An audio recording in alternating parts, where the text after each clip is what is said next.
Pranciškus tau kalbėjo apie du dalykus.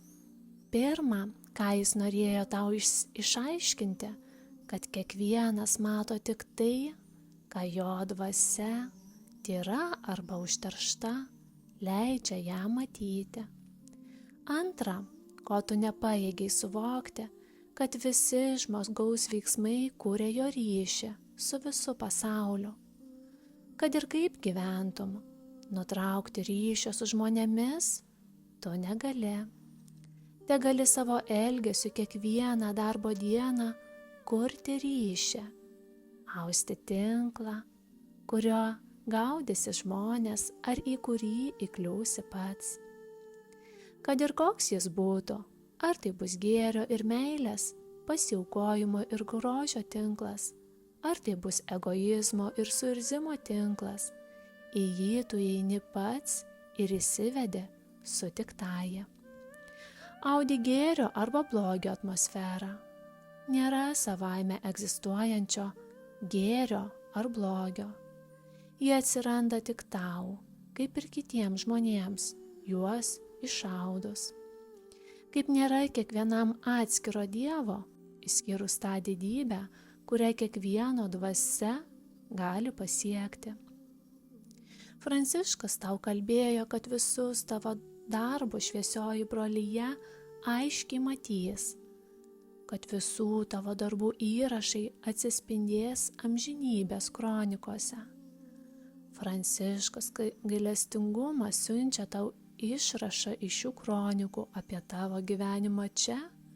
Tai yra apie visą periodą nuo pasimatymo su juo akimirkos. Jis kalbėjo tau, kad privalai kiekvieną gyvenimo dieną pradėti vienatiniu šlovinimu žmoguje, o tu pradėdavai sudarydamas sąrašą, ką ir ko turi pamokyti, ką ir kaip turi prigriebti.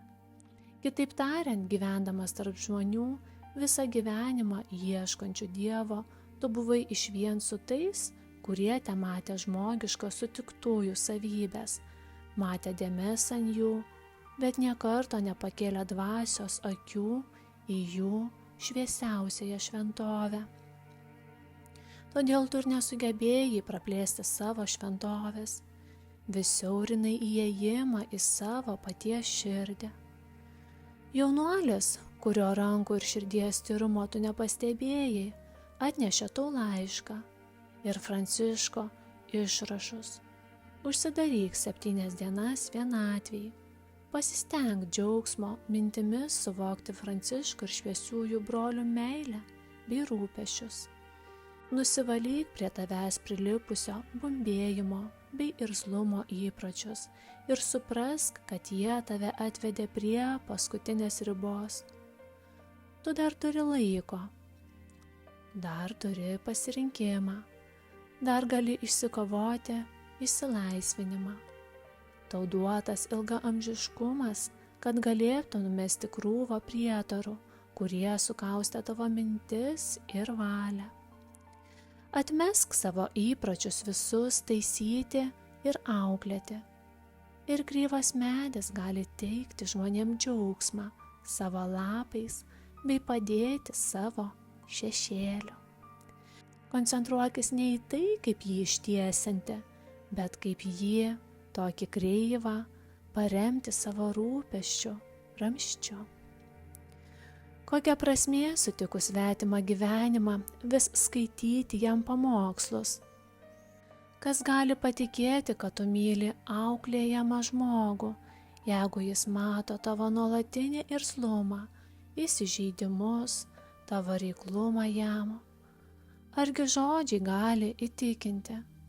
Tik gyvas pavyzdys gali patraukti žmogų ir pažadinti jo aukščiausią norą sekti tavimi.